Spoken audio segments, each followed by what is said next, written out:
नमस्कार, SPT news में आपका स्वागत है। पेश आज 9 मार्च 2026 सोमवार शाम 7:15 बजे राजस्थान की बड़ी खबरें। राजस्थान घाटे में चल रही बिजली कंपनियों के नुकसान की भरपाई के लिए सरकार ने चुपचाप बिजली की दरों में ₹1 प्रति यूनिट का इजाफा कर दिया है। रेगुलेटरी चार्ज के नाम से लगाए इस शुल्क की न सार्वजनिक घोषणा की और न जन सुनवाई की। उपभोक्ताओं की इसकी जानकारी तब हुई जब उनको बढ़े हुए बिल मिले।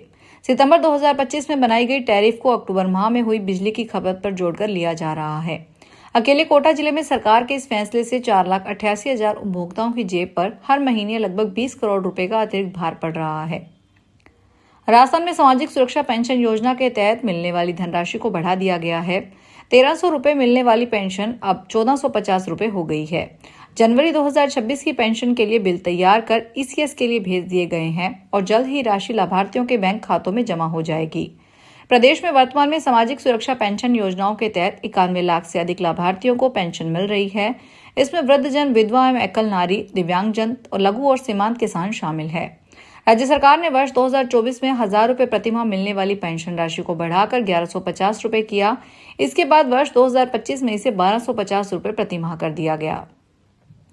कांग्रेस राज में खोले गए अंग्रेजी मीडियम और स्वामी विवेकानंद मॉडल स्कूलों में खाली पदों से जुड़े सवाल पर विधानसभा में नोकझोंक और हंगामा हुआ।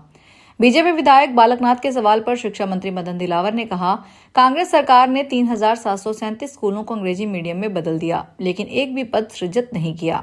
दिलावर ने कहा, कई स्कूल तो ऐसे हैं जहां एक बच्चा, 2 बच्चे, 10 बच्चे हैं। वहां आप चाहते हैं सारे ग्रेड के टीचर लगाएं, ऐसा कैसे संभव है? 0, 2, 10 बच्चों पर स्कूल चलते हैं क्या? पता नहीं, भांग खाकर स्कूल खोल दिए। शिक्षा मंत्री रहते डोटासरा जी ने भांग खाई हुई थी। राजस्थान कर्मचारी चयन बोर्ड ने चतुर्थ श्रेणी भर्ती परीक्षा 2024-25 के सफल उम्मीदवारों के लिए डॉक्यूमेंट वेरिफिकेशन का पूरा शेड्यूल जारी कर दिया है। बोर्ड ने चतुर्थ श्रेणी भर्ती 2024-25 के सफल उम्मीदवारों के लिए डॉक्यूमेंट वेरिफिकेशन का शेड्यूल जारी किया है। यह प्रक्रिया 11 मार्च 2026 से शुरू होकर 24 अप्रैल 2026 तक चलेगी। बोर्ड ने साफ कहा है कि यह प्रक्रिया पूरी तरह अनिवार्य है। अगर कोई उम्मीदवार इस प्रक्रिया में शामिल नहीं होगा तो उसकी उम्मीदवार रद्द कर दी जाएगी। सीकर पुलिस ने ऑपरेशन विश्वास के तहत गुम हुए 530 मोबाइल ढूंढ लिए। इसकी मार्केट वैल्यू करीब 1 करोड़ 20 लाख रुपए से ज्यादा है। आज सीकर एसपी प्रवीण नायक नुनावत ने अपने ऑफिस में लोगों को मोबाइल सौंपे। सीकर एसपी प्रवीण नायक नुनावत ने बताया कि पोर्टल पर सर्च मोबाइल गुमशुदगी की रिकवरी करने के लिए पुलिस ने 17 जनवरी 2026 से 5 मार्च 2026 तक ऑपरेशन विश्वास चलाया था। इसके तहत ही अलग अलग जगह से 503 मोबाइल ढूंढे गए। इन मोबाइल की कीमत 1 करोड़ 20 लाख से ज्यादा है। राजस्थान में खेल सुविधाओं को मजबूत करने के लिए खेल विभाग में लंबे समय बाद बड़ी भर्ती प्रक्रिया शुरू की गई है। खेल मंत्री राज्यवर्धन सिंह राठौड़ ने विधानसभा में जानकारी दी है कि विभाग में 140 स्थायी और 700 अस्थायी कोच की भर्ती की जाएगी। निर्दलीय विधायक यूनुस खान के सवाल के जवाब में मंत्री राठौड़ ने बताया कि खेल विभाग में साल 2012 के बाद पहली बार कोचों की भर्ती प्रक्रिया शुरू की गई है। खेल मंत्री राज्यवर्धन सिंह राठौड़ ने कहा, 140 स्थायी कोचों की भर्ती के लिए वित्त विभाग से मंजूरी मिल चुकी है और कर्मचारी चयन बोर्ड आगे की कार्रवाई कर रहा है। दिल्ली के नांगलोई में दिल्ली परिवहन निगम की तेज रफ्तार बस की चपेट में आने से सोमवार को 3 लोगों की मौत हो गई। इसके बाद गुस्साई भीड़ ने बस में आग लगा दी। बाहरी दिल्ली के पुलिस उपायुक्त विक्रम सिंह ने यूनिवार्ता को बताया कि इस दुर्घटना में एक व्यक्ति की मौत हो गई है, जबकि कई अन्य घायल हुए हैं। उन्होंने कहा कि गुस्साई भीड़ ने डीटीसी की जिस बस में आग लगाई वह दुर्घटना में शामिल नहीं थी। एक दूसरी बस ने ई रिक्शा को टक्कर मारी थी। पुलिस नियंत्रण कक्ष को फोन पर इस घटना की जानकारी देने वाले व्यक्ति ने बताया कि इस हादसे में 3 लोगों की मौत हुई है। सामाजिक सुरक्षा पेंशन योजना में फर्जीवाड़ा करने वालों पर अब कार्रवाई होगी। गलत तरीके से ली गई पेंशन की वसूली होगी। सामाजिक न्याय एवं अधिकारिता विभाग ने राजस्थान के लाखों अपात्र लाभार्थियों से पेंशन की राशि वसूलने की तैयारी कर ली है। प्रदेश में करीब 3 लाख ऐसे पेंशनर्स चिन्हित किए गए हैं जो नियमों के विरुद्ध पेंशन का लाभ ले रहे थे। इनमें अब तक 318 करोड़ रुपए की रिकवरी की जाएगी। कई लाभार्थियों की मृत्यु होने के बावजूद उनकी पेंशन का भुगतान जारी रहा। यही स्थिति विधवा महिला के पुनर्विवाह करने वाली महिलाओं ने की। ऐसे मामलों का खुलासा होने पर अनियमित भुगतान की गई पेंशन की वसूली की जाएगी। हिंडौन सिटी में आज सोमवार सुबह हिंडौन महावीर जी मार्ग पर हिंगोट के पास एक ऑटो अनियंत्रित होकर पलट गया। इस हादसे में ऑटो में सवार 4 लोग घायल हो गए, जिनमें एक 6 वर्षीय बालक भी शामिल है। गंभीर चोटों के कारण दादा पोती को जिला अस्पताल रेफर किया गया। घायल राहुल महावर ने जानकारी दी है कि वे सभी श्री महावीर जी में अपनी बुआ की सास ब्रह्म भोज कार्यक्रम में शामिल होने जा रहे थे।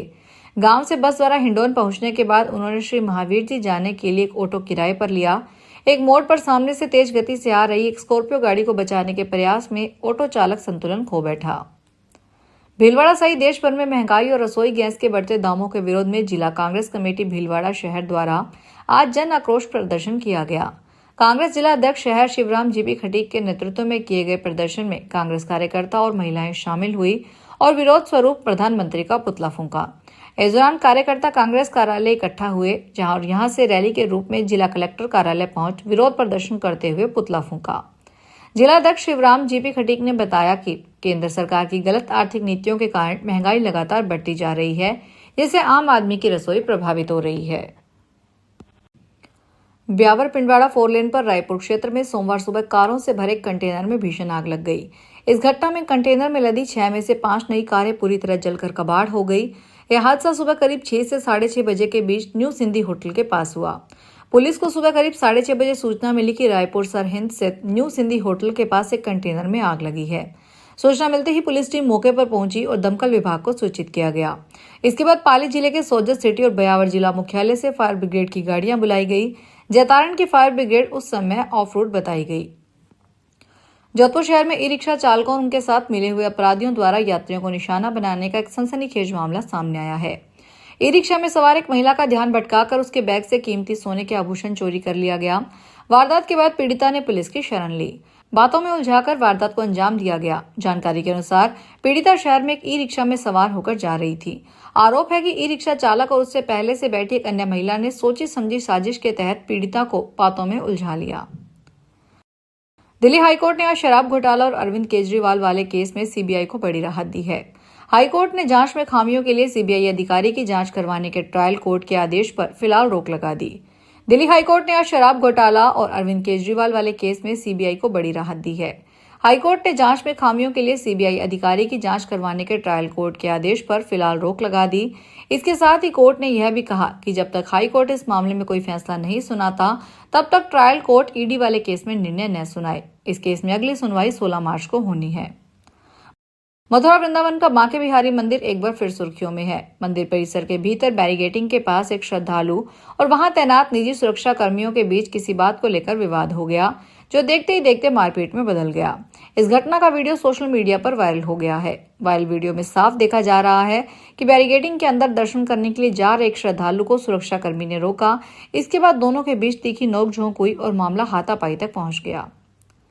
पश्चिमी एशिया में बिगड़ते हालात के बीच कच्चे तेल की कीमतों में तेज उछाल और डॉलर के मजबूत होने से सोमवार को रुपया शुरुआती कारोबार में अमेरिकी डॉलर के मुकाबले 46 पैसे गिरकर अपने रिकॉर्ड के निचले स्तर 92.28 प्रति डॉलर पर पहुंच गया है। अंतरबैंक विदेशी मुद्रा बाजार में रुपया 92.22 प्रति डॉलर पर खुला और आगे भी गिरावट जारी रखते हुए 92.28 प्रति डॉलर पर आ गया। फिनरेक्स ट्रेजरी एडवाइजर्स एलएलपी के कार्यकारी निदेशक अनिल कुमार भंसाली ने कहा कि यदि आने वाले कारोबारी सत्रों में कच्चे तेल की कीमत $100 प्रति बैरल से ऊपर बनी रहती है तो रुपया 93 प्रति डॉलर के स्तर तक गिर सकता है। फिलहाल इस बुलेटिन में इतना ही, फिर हाजिर होंगे बड़ी खबरों के साथ।